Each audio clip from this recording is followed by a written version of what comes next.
have chosen to test this station's destructive power on your home planet of Alderaan, named the System. Bulky religions and ancient weapons are no match for a good blast rifle coming up on Alderaan. You may fire when ready.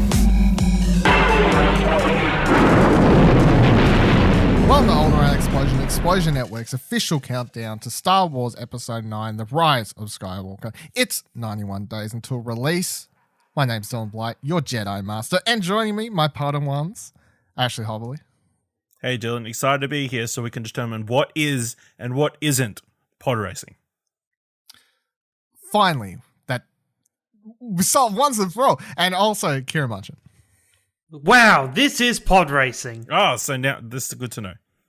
That was a very quick answer to that So setup. this is pod racing, but what else is pod racing? Or is according to young Anakin Skywalker, everything is pod racing. Like everything. I like to think life is Just one big old pod pod race. race. One big Yeah. pod race. In case Haven't you heard the popular hit by Rascal Flatts? Life is a pod race. I'm going to race Rascal it. Flats. Yeah, Rascal Flatts. Yeah. They were the recording artists for Life is a Highway for cars. It's fine. Oh my fucking god! In case you haven't gathered, this episode is all about the hit band, the Cars. No, it's about the Phantom Menace as we're officially kicking off our film journey towards the Rise of Skywalker. Episode 1, of course, we're talking about this week, among a couple of other things, including the announcement of the Obi-Wan series, since felt like a good time to cover that news as well. And we'll be talking a little bit about Palpatine, because in case you didn't know, it's kind of a big deal. He's looming over the poster for the Rise of Skywalker. Going to be an important piece of that one. Fear is the path to the dark side. Fear leads to anger. Anger leads to hate. Hate leads to suffering.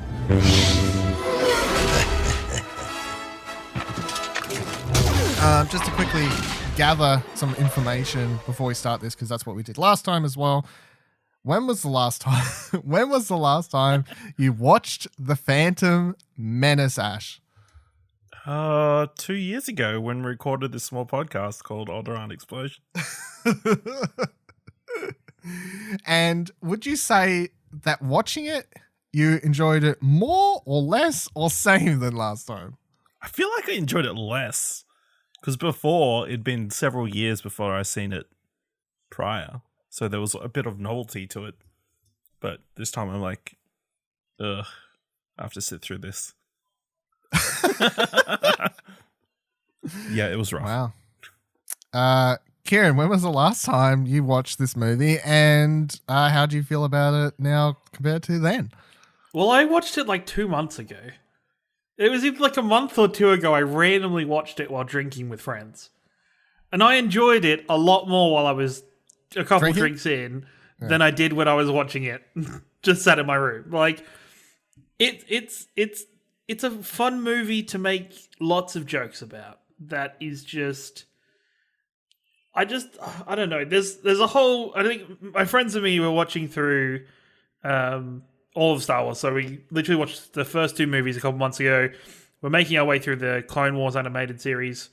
And there's just stuff like... I like making jokes about Palpatine throughout the prequels. I think it's really fun. Just, people being like, can you just try on this hood for a second? Just for a sec. Let's just try. No? Okay. Or, like you just expect somebody to come in with dry cleaning for Palpatine with just a big black cloak. Just being like, here you go. Like, it's not the same as why don't they realize Superman is Clark Kent, because I like to think that Palpatine in the movie, he kind of switches up his tone, obviously. Like, it's when he's like, kill the Jedi. And then when he's like, they meet them, like, oh, hello. It's very happy for you to be here. It's all very exciting happening here at the council. Oh, it's my lady. More prominent in the animated series because his nose is such a big shape that you kind of like, there's no way anybody could miss that nose. That nose is massive. But he hides the nose under the cloak. No, it sticks out of the cloak. Yeah. Like, it is the most prominent part of his face. I don't know. While he's cloaked. There are a lot of people with big noses, so... not that shape. It's like weird. But anyway, I didn't enjoy it as much this time, but that's just because I wasn't reasonably You buzzed. weren't intoxicated. No, I wasn't intoxicated. But it's still okay. Question mark? Yeah, I think I can just say before we kick off this whole section of next couple of weeks of prequel rewatching stuff, I have like, I guess, indoctored myself to the point where I can just watch the prequels without like.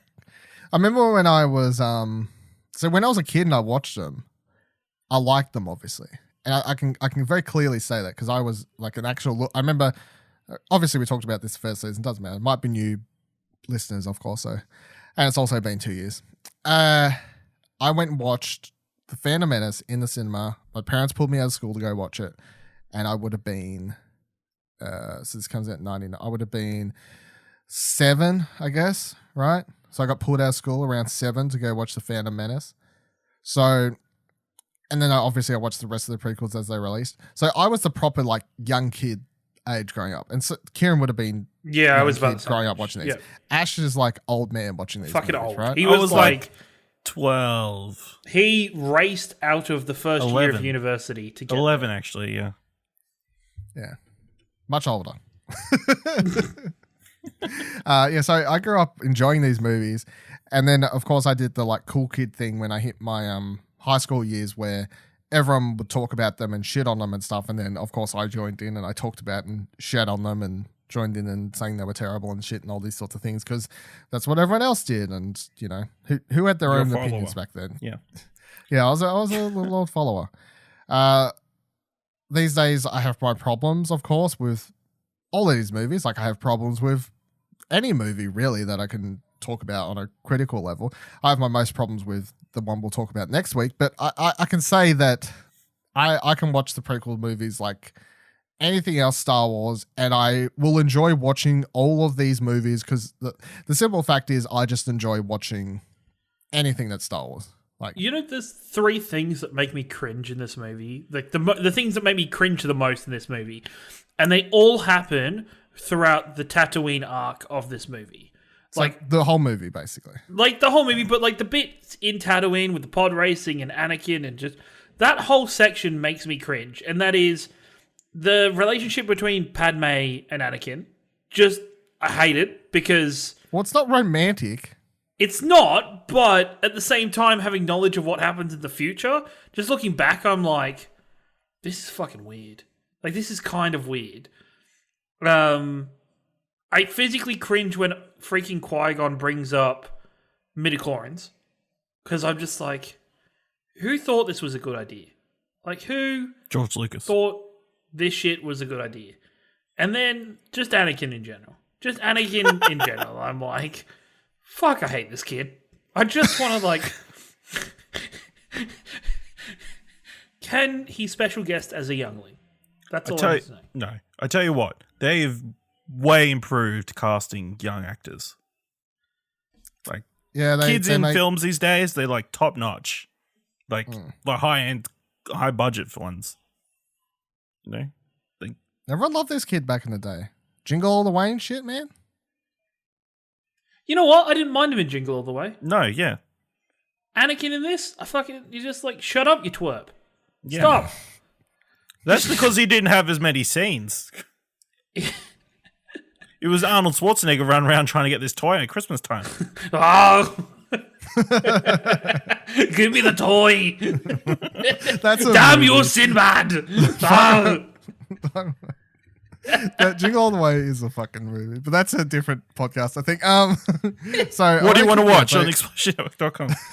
Yeah, check It's that Christmas. out.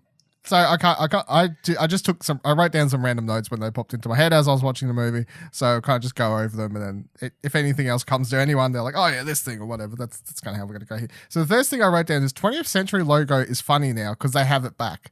And that's because obviously last time we watched this, Disney didn't own Fox. Now that Were they in the they've got- process? I can't remember. I don't even think it was rumored back then because Wasn't You it know. last year that the rumors came out and everybody was like, it might have arguing just about been it? after last. Yeah, I think it was Last after we Jedi. recorded and stuff. yeah. I don't remember ever discussing this on past things. That's why, and it definitely wasn't up for discussion the first time we watched this for the first season of Alderaan Explosion. So that's why as soon as I put this in this time, because, I should have quickly said, I forgot to say when the last time I watched it was. Last time I watched this was also 2 years ago. There you go. So yeah, last time we watched it, 20th Century logo comes in. I'm like, oh, it's funny how this is here or whatever, because it doesn't exist anymore, obviously. Or it won't exist, I remember I watched Force Awakens for the first time and it was like, it's a bit weird, but whatever. And now I'm kind of over it because we've watched other Star Wars movies, obviously. But rewatching this one, since that dun dun dun dun, I was like, that's funny because it's literally come full fucking circle somehow now. Next thing I wrote down is Jedi Dash. Wonder why we literally never see it again. Because it was awkward seeing it because obviously they never use it ever again. And I think really weird. the effect is not done very well either.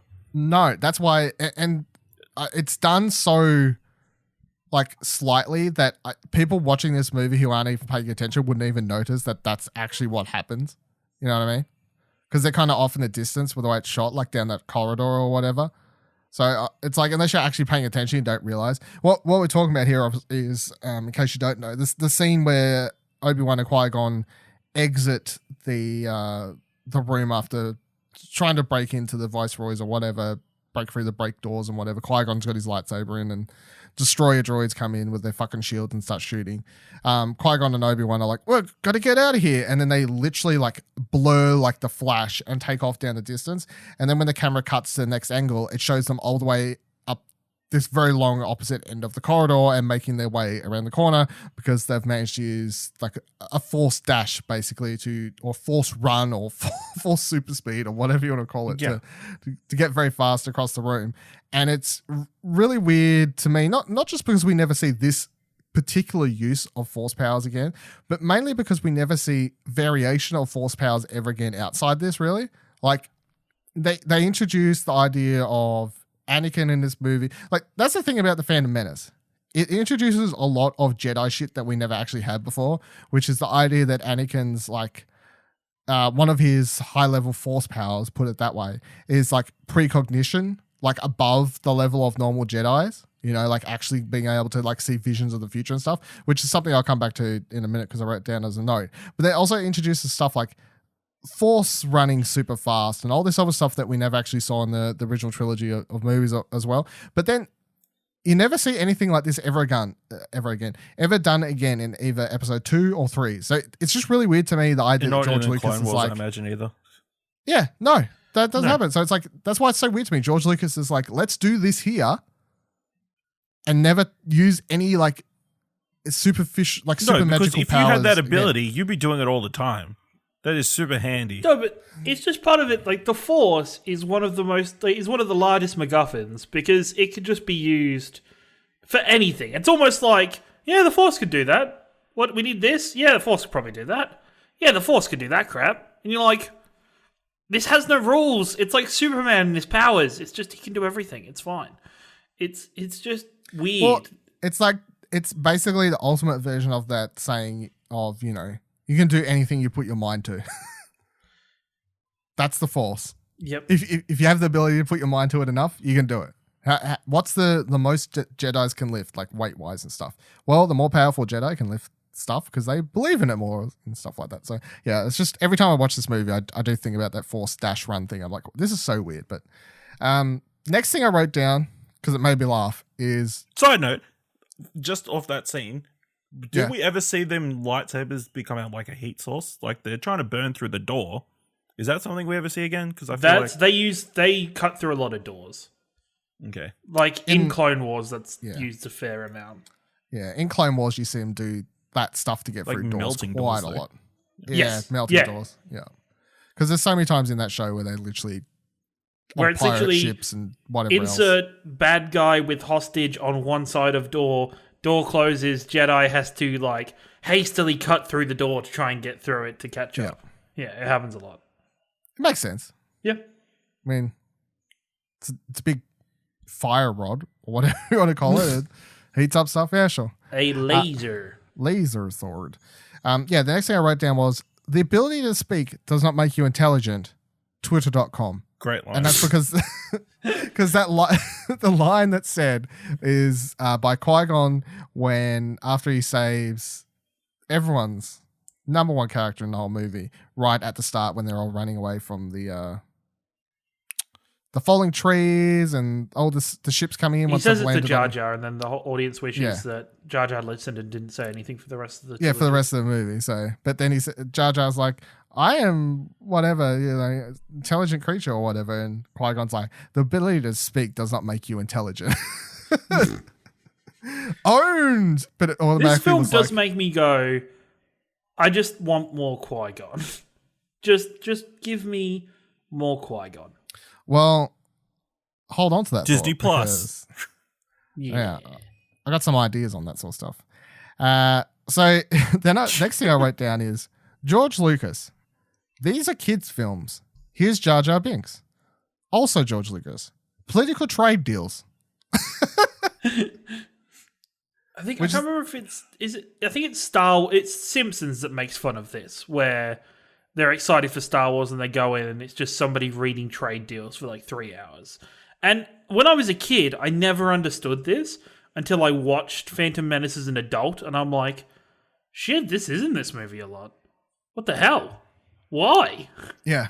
I never understood it when I was a kid either. And that's what, every time I watch it, it just makes me laugh from the second the text starts appearing. It's like, the Trade Federation has put up a blockade, blah, blah, blah. Like all this stuff. It's like, what? There's no way when I was a kid watching this movie, I understood anything that was being presented to me here.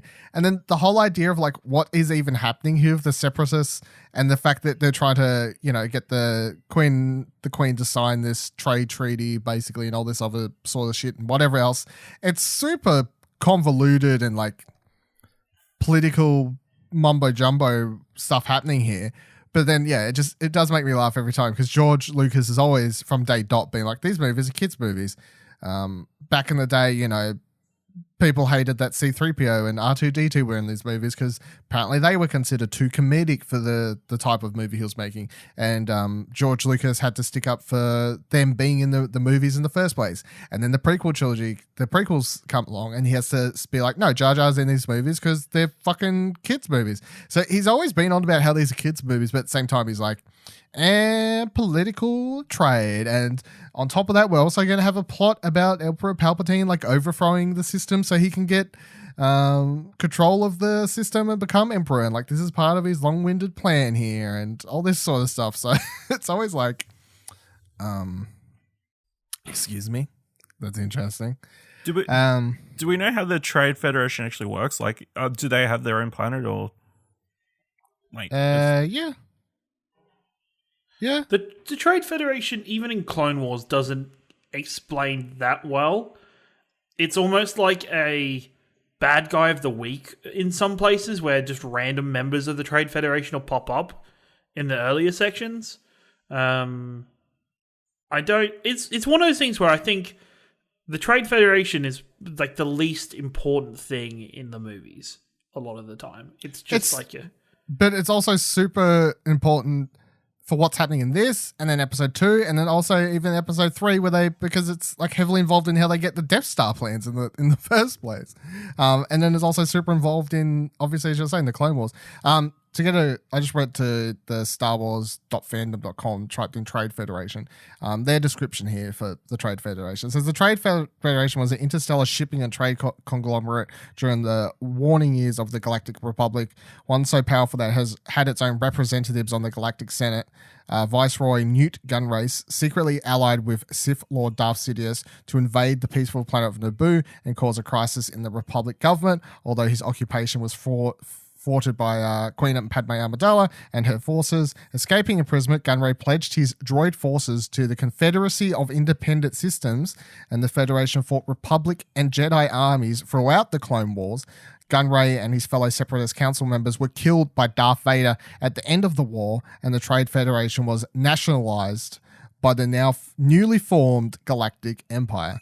The Federation would often force planets into exclusive contracts, which in several circumstances gave them the ability to blockade planets and control system politics, which is what they cover a lot in the Clone Wars animated series. Often the Jedi will be sent to these planets that the Trade Federation is either attacking or like kind of trying to get to sign deals and whatever else. Like there's so many episodes covering that sort of stuff throughout that series, and Anakin and Obi-Wan and Ahsoka or whoever will go in and save the day or try and save the day, obviously, and so on and so forth many times over and over.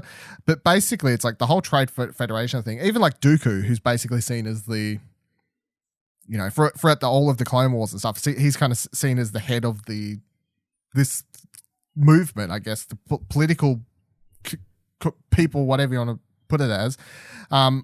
You know, by the time we get around to episode 3, he dead. And then as I just said, fucking Darth Vader's sent in, kills all of them anyway. So it's like all of this stuff just gets look, because once again, it's all just part of Palpatine's plan, you know? Like he constantly talks about how wanting this to happen, but he never wants it to happen. It's all just part of his literally using people to move chess pieces around so he can get to where he needs to be, which is the Emperor. That's all he wants. Big old sneaky little Emperor. What's the next thing I wrote down here? How rude.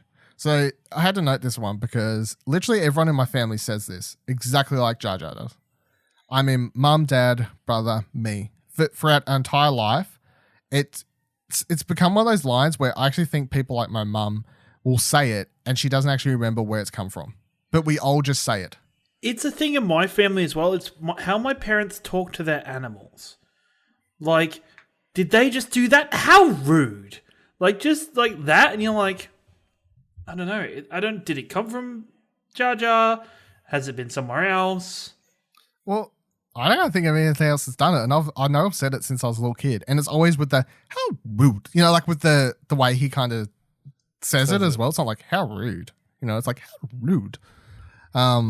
Yeah, so Jar Jar Binks officially, you know, people like make fun of him, but yeah, trendsetter, that's for sure. Apparently it was in Full House. I've never seen fucking Full House. Oh yeah, with the Olsen twins. Yeah. Yeah. How rude. So I wrote down similar notes to what you were talking about before, Ciaran, which is I wrote down little touches like Anakin yelling "Yippee!" ruined scenes. Just needed someone to be like, "Hey, please, George, no." Him with his friends is like so annoying. Like, it's not even just Anakin's acting. It's like the other random alien kids and the other boy that is with him. It's just like, what? Why is this here? Kit Star is the name of his BFF, by the way. Kit Star, probably going to return. He's probably who Snoke was the entire time. You know, Kit Star. Yeah. Definitely Kit Star. Yeah, it's just like things, because the whole initial dialogue when they walk into the scene and, you know, Qui-Gon's off talking with what's his name? Mental blanking. Whatever, I don't care. Watto. Yeah. Well, Qui-Gon's off talking with while he's off talking with Watto and stuff. The whole Anakin thing of being like, "Are you an angel?" I'm like, that's weird, but I'm at the point where I'm like, whatever. But the rest of the scene continues and stuff, and it's just when they finally get to the end, and then Watto's like, "Hurry up and clean this thing, and then I'll let you go." And then after talking normally for the entire scene, he's like, "Yippee!" puts his hands up and like runs off. I'm like, runs away. What the fuck? It's almost if like part of me feels like the yippee was even put in post. In post, yeah. I don't feel like it's a natural yippee on during the scene. It's like somebody's brought the kid into a recording room and said you need to say yippee or something to be excited. I mean, possibly. What was I up to here? Next thing I wrote down is Maul is so soft spoken because it's just, and the whole time he speaks in this where he's like, "I will do it, Master. I will kill them all. I will.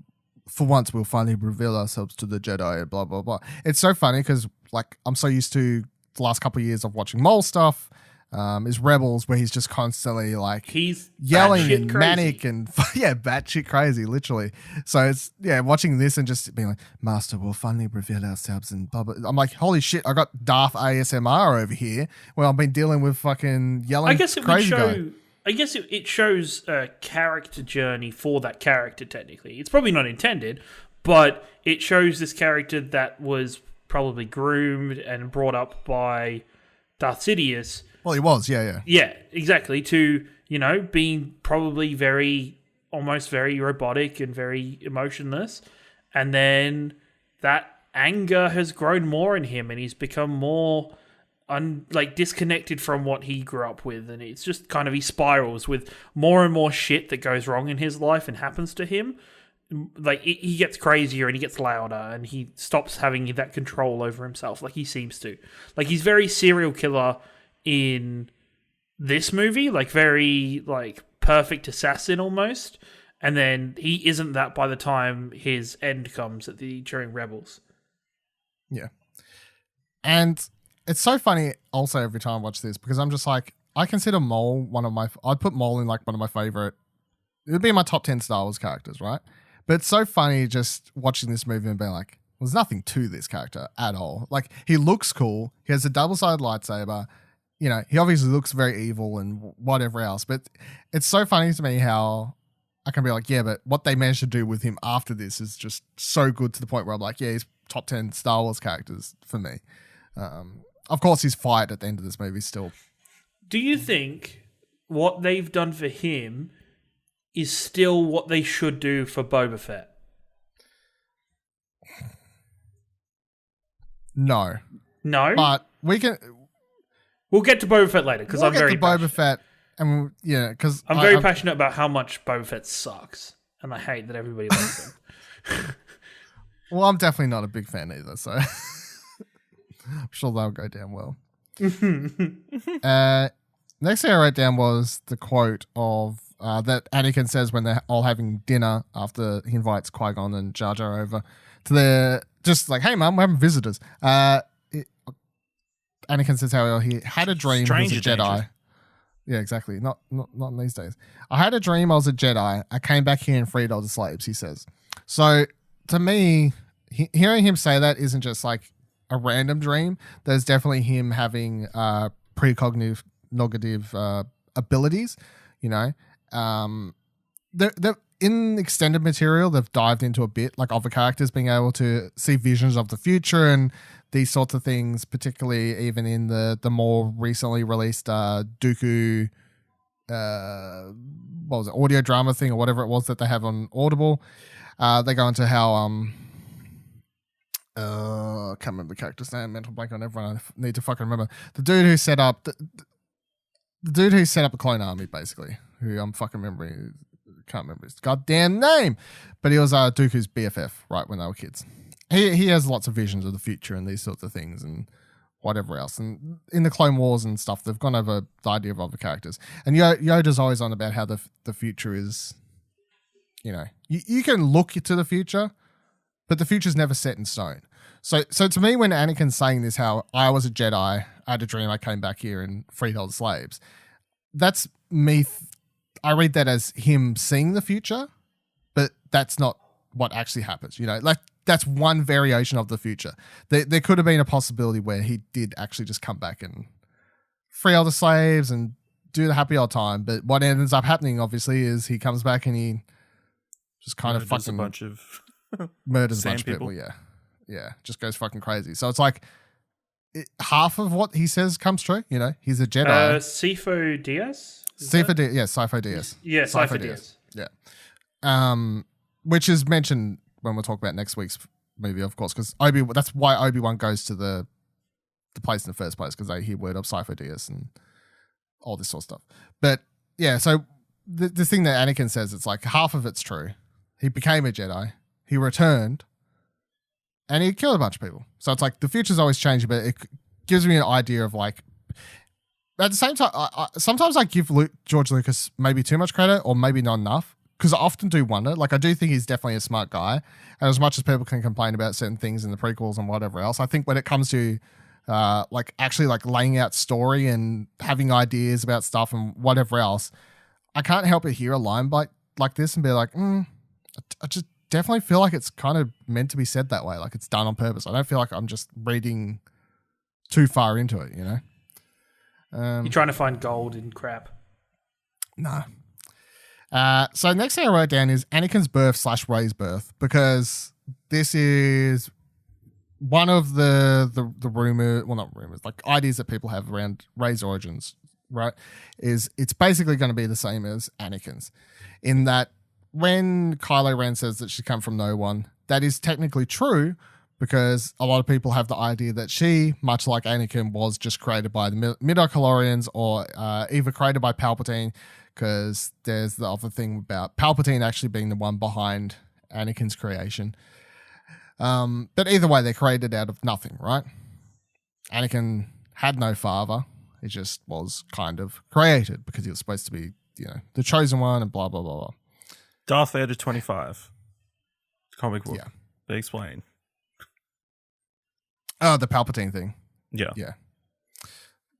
The puppet master behind the strings of it all, yeah. So how do you feel about that being a similar thing for Rey then?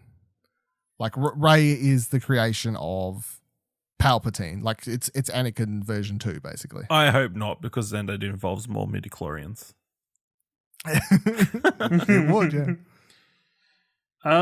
Yeah, I don't want that to be the case. I think it would be weird if that was going to be the twist. That has to have come up in the second episode of the 3 movies. Like, it's your point from earlier. It's getting too late for these kind of reveals because there's little to no time for any new stories to properly develop and then resolve themselves in the space of the one movie. But, I mean, the idea of her origin was a big part of The Last Jedi. So it's not like they're just starting this story now. It's always been on the tip of everyone's tongue. But her dealing with the fact that the evilest person in the world is like the reason you've been created, or like the person that's ever walked the universe in, who actually succeeded at what he wanted. For that, I feel like that would be something that Rey would find very hard to deal with, and I wouldn't be okay with her dealing with it. Like, that would be like if Luke found out midway through episode 6 that Darth Vader was his dad.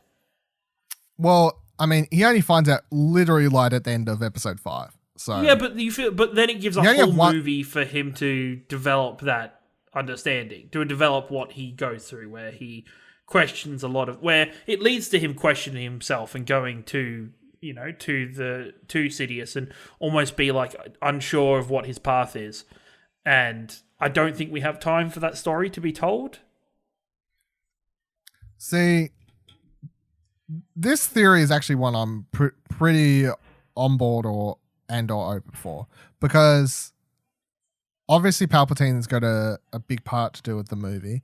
I don't know if Palpatine's actually going to be in it much, but his presence is obviously a major element for this final movie, in some way or another. And as much as I was okay with The Last Jedi just being like, hey, Rey's just literally could be the equivalent of Broom Kid, and she's just powerful or whatever else.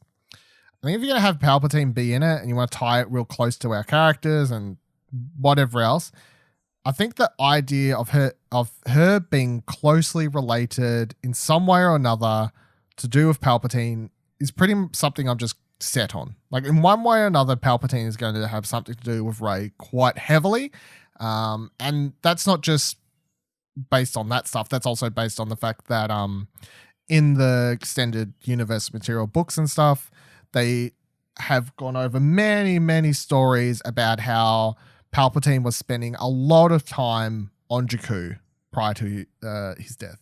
What he was doing there, we still have no fucking idea. He was sending people there all the time. He was setting up stuff on there. He basically got a secret apprentice happening there to run a secret base type thing, who ended up being in charge of the whole armada after his death.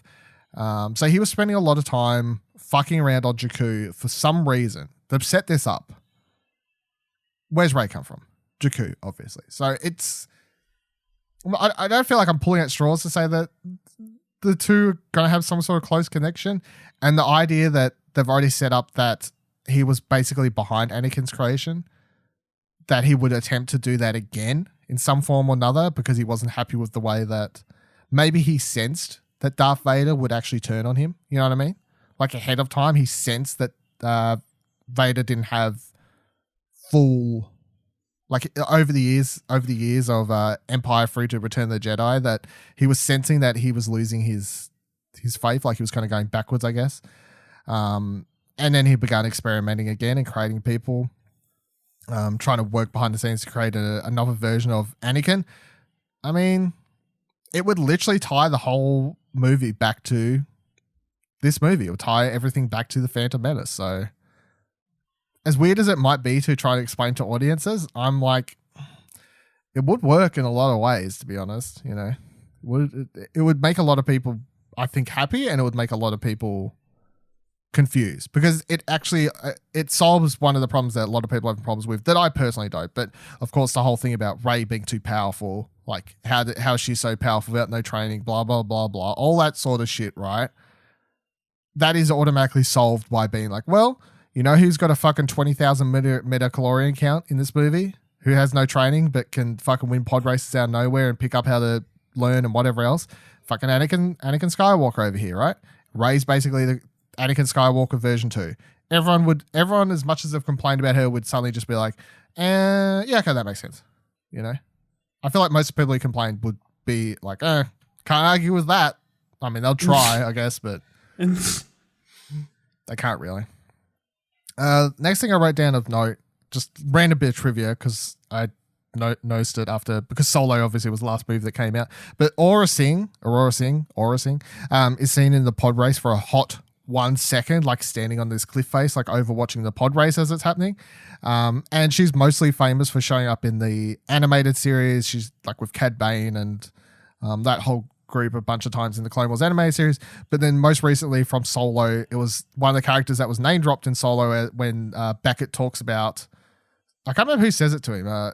Is it Lando actually? Who's like, didn't you kill Aurra Sing? And he's like, yeah, like threw her down a fucking shaft or something like that. Like, she's the bounty hunter that's name dropped in that movie for canon junkies to be like, ooh. So yeah, she's in this movie for 1 second, which I didn't actually know. I don't think I never paid attention enough to be like, oh, there's Aurra Sing. And then the next note I wrote down was Palpatine spends so long putting together his plan. And I think it's just because, like, this is a lot more evident now because obviously we're getting ready for episode 12. Or episode 9, sorry. Fuck, maybe we'll be getting ready for episode 12 soon. Fucking hell, where did the other episodes come from? Jesus, 20 years from now is probably going to happen. But yeah, because obviously Palpatine spends so long of his life like fucking around in the shadows to even get to the point that we're at now in this movie, you know?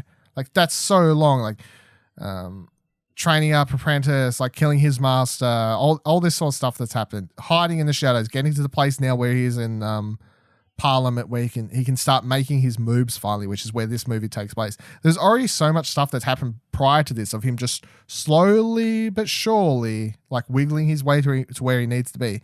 And I think that's always been impressive enough as it is, as impressive as it is that you can be impressed at a bad guy and be like, you naughty guy, but damn, you're clever. With the new movie coming out and the idea of him having this contingency plan that's actually going to kind of possibly keep him around, like, because we still don't know if he's just going to be in the movie through like a holocron or like an evil presence, or if he's actually going to return because he's going to return in like a Voldemort type way, you know, like he's been clinging to life somehow and then they'll manage to bring him back to life, which I think is a quite high possibility actually. So the idea that he would have the contingency plan on top of like everything that he does to even get to that position, I gotta be honest, as much as the dude's evil as fuck, probably the smartest person in the whole fucking Star Wars franchise. Like, he knows how to play the long con. Like, he very much is. It's very interesting where everybody has respect for Yoda being so smart.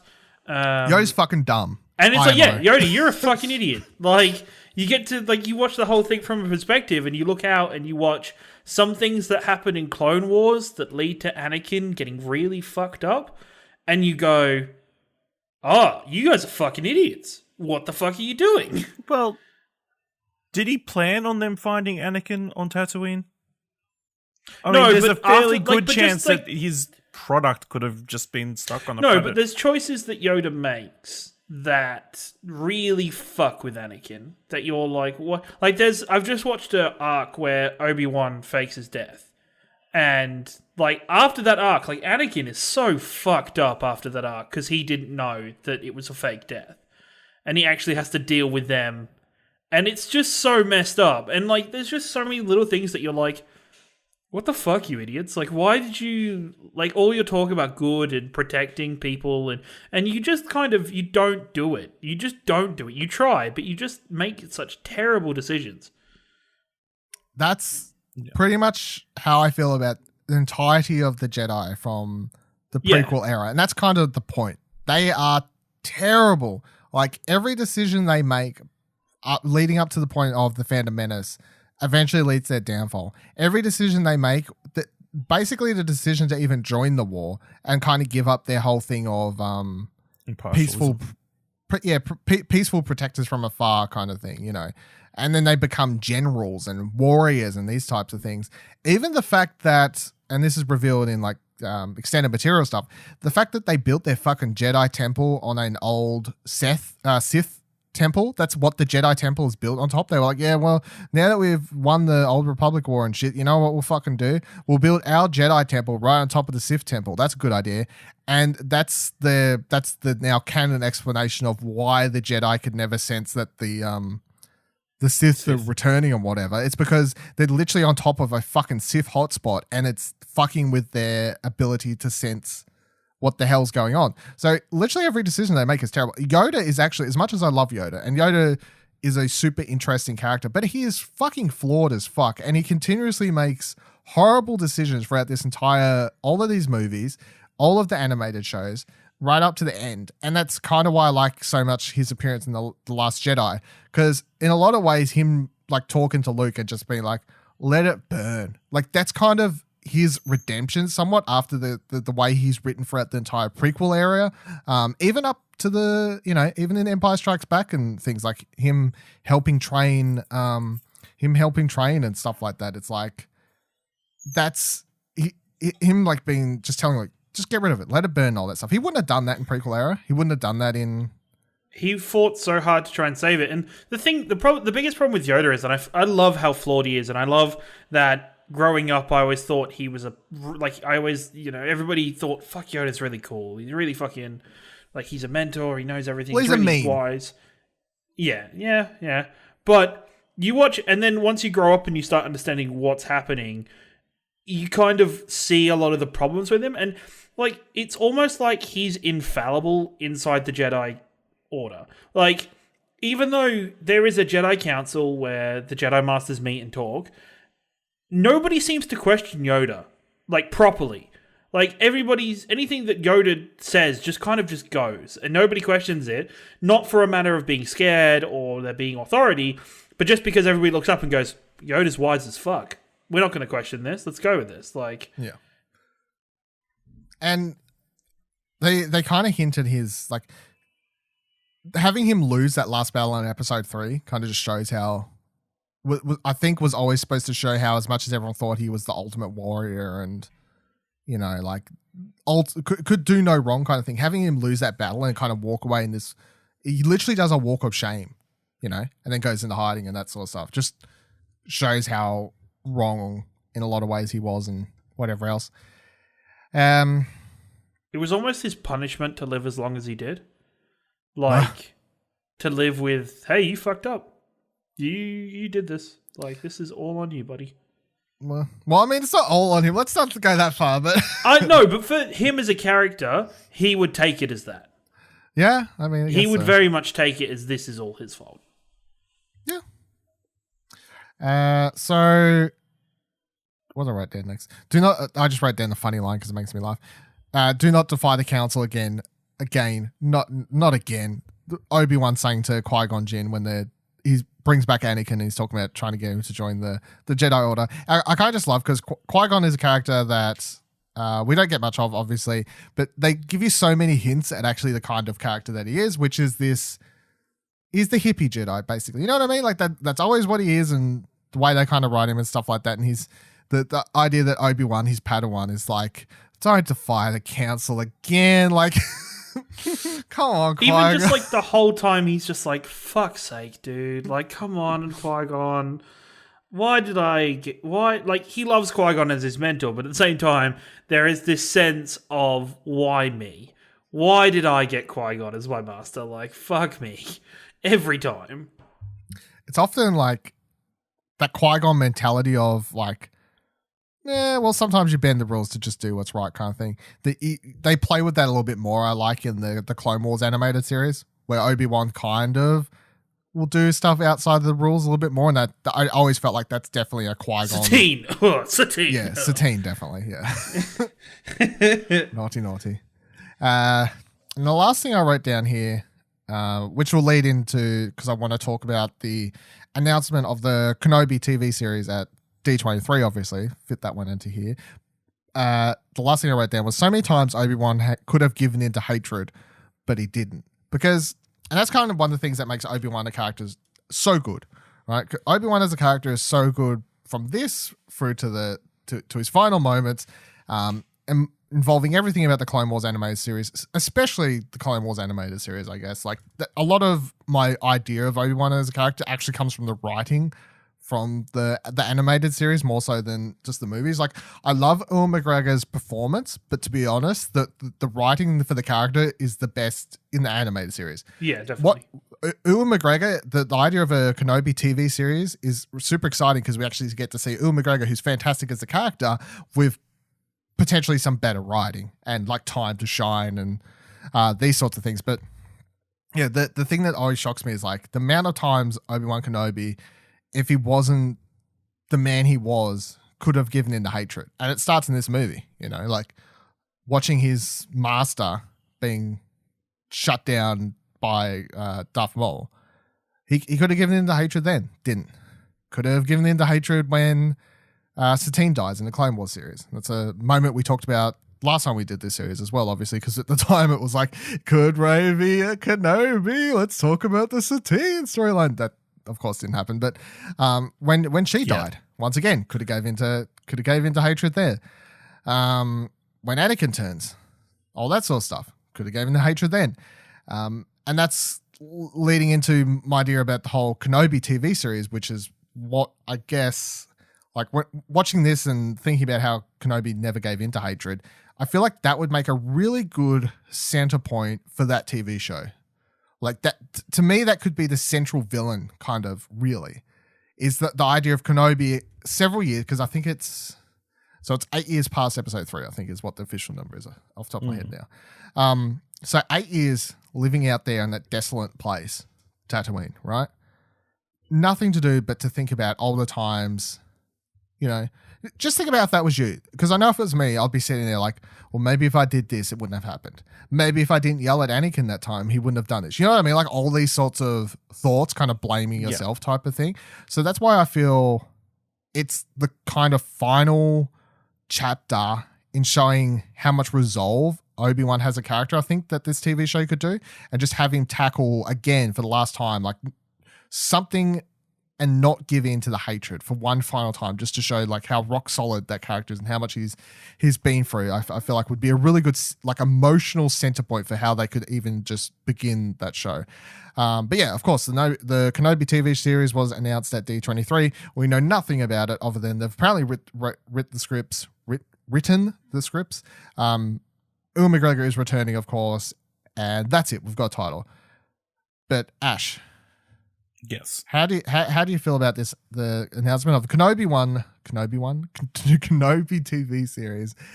What do you think is going to be the storyline for this thing? I just feel like there'll be some sort of MacGuffin that takes him off Tatooine. Oh, he's definitely leaving Tatooine, 100%. I mean, it'd be cool just to have a whole episode of his, like a slice of life, him on Tatooine. That's how they build up. Cooking up some popcorn, making some drinks. Dealing with some sand peoples. Making some bets at Jabba's palace. Yeah, just hanging out in the bar. You know? Just drinking. Yeah, but I have no idea what they're going to do with an Obi-Wan Kenobi series. I mean, it just boggles the mind to think of the possibilities that you can't really narrow it down, I don't think.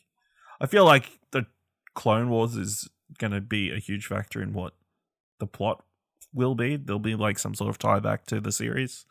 But other than that, I have no idea. Ciaran, what are your thoughts? I think I'd really like to see him at rock bottom at the start of the show. Like, I'd like to see the TV series be the event or the thing that built Obi-Wan up to be the man he was again. Like, I think opening up 8 years, he's had 8 years of probably, like, it'd be really cool for it to be like, he's been solitary for most of that time.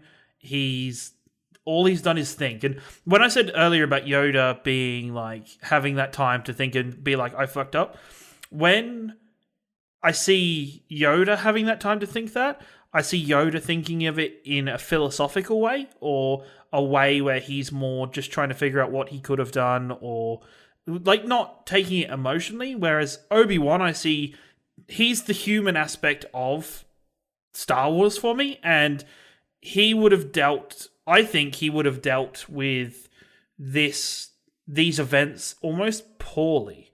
Like, he would get, like, you know, he would blame himself so much for what happened to Anakin.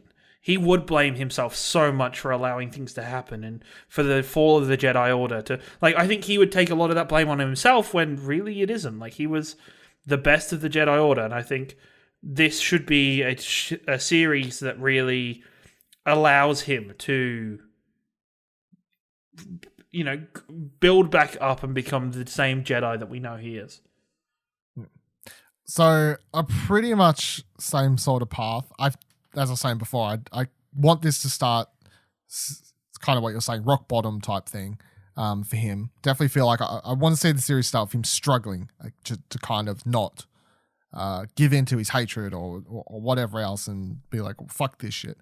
So I want to begin then, and then I think some of this is fan servicey, but like there's a bunch of characters you could have him bump into in this series to not only tie it into animated stuff, but also to some movie stuff as well. And then there's a certain thing that I think would work out really well for all the movies. So I want to see Joel Edgerton back. I think I think only like potentially the first episode and maybe the last would actually take place on Tatooine, and I think the rest is probably going to be off planet because there's so much. How much really can you fucking show me on Tatooine that's going to be so interesting? So obviously it's going to start there. Definitely want Joel Edgerton to come back and play Uncle Ben. Please give me that. That'll be exciting. I presume they'll cast some young kid to play Luke at age 4. No, he'd be. I guess he'd be 8. Yeah. So He'd be 8. Yeah. I guess have to cast some young kid to play as Luke, but Luke can be super important. It'll just be like, oh, there's young Luke, kind of how like in the Rebels episode where the Maul and Obi-Wan fight, that you see this young kid off in the distance kind of run off. It's like, and you hear somebody calling for him. You hear Luke, come in, get the side, and the music kicks in. It's like, it's very like just fan servicey moment or whatever. But yeah, so I want to see him come back. And here's MacGuffin is this kind of, I guess. I would like to see, and this is, of course, me kind of thinking in my own direction just to please myself a little bit, but I would actually like to see Ahsoka find Obi-Wan, right? Because Ahsoka's still out there at this point. And I think if Ahsoka... What? She is. Ahsoka fight Obi-Wan? Find Obi-Wan. Oh, find Obi-Wan. I saw you said fight, and I was very... I think it would make perfect sense. I don't think it's too fan servicey to say that if there's only a couple Jedi out there still, so you got Ahsoka, you got Yoda, obviously, you got Obi-Wan floating around doing what they're doing. If Ahsoka's out there and she catches wind of Obi-Wan being on this planet, I find it hard to believe that she wouldn't try to make contact, like with him, if she reckons that he's still out there. So I'm gonna say and hope that hope. Yeah, I definitely hope, because I definitely want to see Ahsoka. But at the same time, I definitely feel like if they're going to do a live action Ahsoka and see how that works for fans and have her make just like a one episode appearance, this would be the way to kind of test those waters. You know what I mean? Instead, just because a lot of people, it's not just me. Ahsoka is a very popular character in Star Wars, right? As much as people want to make fun and be whatever, Clone Wars is a pretty popular show. Ahsoka is a very popular character. In fact, I'd say that Ahsoka is definitely, like, if there was some Google trend search you could do, I would find it hard to believe that Ahsoka isn't considered one of the most popular characters in Star Wars. To a lot of kids, Clone Wars, the anime series, was their introduction to Star Wars. Full stop, you know? A lot of people were watching that shit when they were like 5, 6 or whatever before they even watched the prequel series, the movies themselves. So Ahsoka is, to a lot of people, Star Wars. Like, that represents Star Wars. So I feel like having her in this movie would make sense plot-wise. It would make sense for Lucasfilm as a company to test how that character would work in live action. Could you do it? Would it work? Would fans respond to it? Whatever else. So she comes down, she speaks to him, blah, blah, blah, blah. Then Obi-Wan gets wind of this Darth Vader figure. And I think this is where the main story is going. Obi-Wan's going to head off planet because he needs to find out if this Vader figure is actually Anakin. Because I feel like to get him off planet, it has to be something super important, you know? Because him leaving that planet is him actually doing a really bad thing. It's abandoning Luke. So for him to abandon Luke and leave him like open to danger and whatever else, to abandon his post, it has to be a huge thing to get him off planet.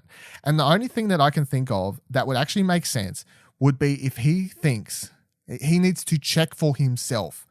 Is this Vader fellow that I'm hearing word of from Ahsoka in my version? Is this Vader this fellow, is he actually Anakin? Because in Obi-Wan's mind, the last time he saw Anakin, he was dead, you know? That's actually a fair point of like, okay, the end of at the end of Revenge, Obi-Wan believes Anakin's dead. Yep. At the start of A New Hope, Obi-Wan is completely aware of Darth Vader and who Darth Vader is. And he says the line of, last time we fought each other, you were the master and I was apprentice, blah, blah, blah, blah. But they say it, this is what I'm saying. They could actually have them fight again and it would fit in canon quite perfectly. To the point where you're watching episode 4 after they fight in between these things. And when Obi-Wan, and then when Darth Vader says, last time we thought you were the master, I was apprentice this time, there were blah, blah, blah, blah. Actually, because everyone, when you watch that now, of course, you think Revenge of Sith, last time they fought, blah, blah, blah, blah. Yeah. But Obi-Wan in that scene knows perfectly that Vader's actually Anakin and blah, blah, blah, blah, blah. It doesn't really make sense because he thinks he's dead. How does he know? When does he have pick up on this thing? Whatever. I feel like they could definitely fit in a fight between the two of them, have them meet up, have it be really emotional, have Obi-Wan deal with the fact that his best friend, his brother in arms, his Padawan, whatever. Not only is he not dead as he thought he was, but he's now this monster wreaking havoc across the galaxy. I feel like that is the ultimate final trial for him. You know what I mean? That is the ultimate final thing for him to kind of overcome, deal with them. And that's the thing. Like, I feel like if you tell this to some people, they'll be like, yeah, but what's the point? You know, neither of them win, and they walk away. But it's like, to me, you don't always need people to fight and actually have a winner and a loser. Winner and loser. You could watch this fight, and it's not about knowing that neither of them are actually going to kill one another. It's about the emotion that's driven behind this particular fight. Because it's no different than the Revenge of the Sith fight. That's probably the best. Actually, yeah, it's the best as far as I'm concerned, like, fight in old Star Wars, right? Because there is, not only is it really cool to watch, like the lightsaber action and stuff like that, but there is so much emotion driving that scene. The hatred coming out of Anakin towards everything. The sadness from Obi-Wan losing his friend and these sorts of things. And you know neither of them die. You know that one goes on to become Darth Vader. You know that other one goes off to hide on Tatooine, unless you've never watched any of the movies before, of course, which, you know, different thing, I guess, but the very small percentage. But the reason that fight is so good is because when you watch it, your mind kind of just forgets because you get so invested in the emotion of the scene. So I think, once again, they could definitely make that thing work. Other things that they could do in this series that I think is worth noting, and I would highly say is probably going to happen, because this series is set smack bang in the middle of the time jump in Solo. So it's set after you know how Solo starts, young Han Solo, and it has a time gap of a couple years or whatever. This series is set in the middle of that time gap, which means that which means that not going to bump into Han Solo. That would be silly. I want him to bump into Emilia Clarke. Fuck, I'm meant to blank on her name. But that's who Kira. I reckon that... Kira, thank you. I want him to bump into Kira. And I think that would actually make sense. Do you think this could be another chapter in the Obi-Wan Darth Maul? No. Saga? I think they could have... Look, you could have those two fight on a different planet. But personally... it doesn't even need to be them fighting, but there has to be something for dealing with the organization that Darth Maul creates or is known to be creating in the end of Solo. Yeah. Well, no, that organization is set up at the end of the Clone Wars. Yeah, And I understand that. Yeah. that whole organization and what Darth Maul gets into will be a heavy part of the final season of Clone Wars that comes out February on Disney Plus, whenever it is. Yeah. Is that February, right, Ash? Isn't it? Yep, February sounds right. Yeah. That'll be a heavy part of that and stuff. So they could have him bump into Maul. I'm personally against it because I've seen them fight so many times in the Clone Wars and I've seen their final fight. Like they fight in Rebels. It's top 5 as much as everyone hates. I absolutely love the way they fight, how quick it is, how much the way they do it, kind of like this proper full on like samurai fight instead of like a big long thing. It's just kind of like a stare down or whatever else. I love that fight. So we know how it ends. So they definitely can't have Maul find Obi-Wan on Tatooine. That wouldn't make sense. That would completely fuck up the canon of Rebels. Well, I wouldn't say Maul find him on Tatooine, but Obi-Wan go somewhere to deal with that. I don't know. Maybe not. No, I think maybe you saying it needs to be a big reason for him to leave is probably a really good. Yeah, I don't feel like he would never leave to find Maul. No. Even if he heard Maul was out there wreaking havoc a little bit, he still wouldn't leave to find him because he'd be like, whatever. Even in Rebels, the only reason that Obi-Wan reveals himself to Maul is because Maul finds him. Yeah, Maul finds him because of the kid. Yes. Yes. Other than that, Obi-Wan would have just been quite happy or quite content. He's very content in Rebels is the thing as well. Like, so I kind of would like to see this series cover like how he reaches that contentness, I guess. How does Ewan McGregor turn into Sir Nigel McGuinness? Yeah, exactly. Definitely. But yeah, you could have him bump into Maul, I guess, if you want. I don't really care either way. But I feel like bumping into Kira, they could force that to happen to kind of keep that character up and relevant, especially because they set up her as, of course, the leader at the end of Solo. And I kind of liked her character. Like Solo, she's not great, but I think from the character perspective, she's one of the more interesting characters, especially by the time you reach the end of that movie and you realize like what the fuck has been going on and how she's playing this kind of long con to get herself to this position of power.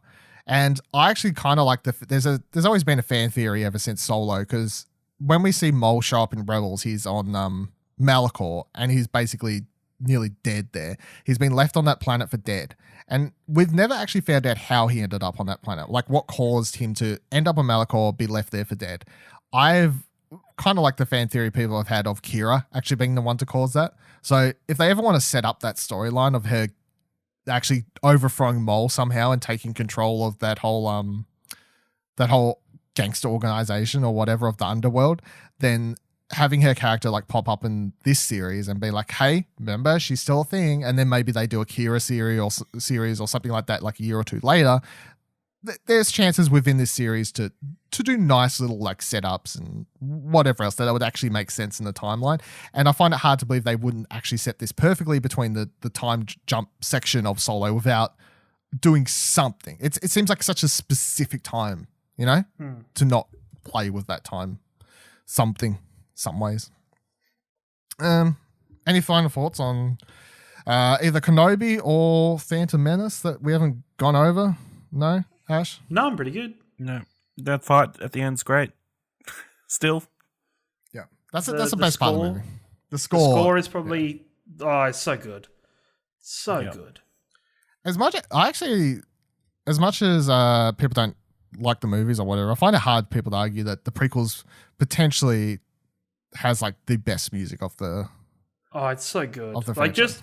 I think if you just play the piece for that fight without the imagery of the fight, you could still replay that fight in your head just from the music. It's get hype music, If I see Jewel of the Fates pop up on my Spotify, it's like, dun, dun. I'm like, oh shit's going down. Like, who needs Skrillex? I got this shit. Like, fucking let's go. All right. That is it for this week's episode of Alderaan Explosion. Next week we'll be discussing Attack of the Clones, of course. So make sure you watch the movie before then so you can chat along with us or send in any thoughts to the socials I'm about to give you, which you can send in thoughts and share around the episode at Explosion Pod on Twitter if you're enjoying it, and you can tell your friends and do all those things, and you can rate the podcast on Apple Podcasts or Podchaser. Alderaan Explosion is a Darth production of ExplosionNetwork.com, which is where you can also find What Do You Want to Watch, a fortnightly movie and TV podcast, which, if you like watching things, which is involved in Star Wars, you'd probably want to check that one out as well. You can follow me on Twitter at Vivaladil, Vivaladil. You can follow Ash on Twitter at Ashley Holby, ASHLEYHOBLEY. Can you follow Ciaran on Twitter at ya boy Ringo. Until next week, may the force be with you always.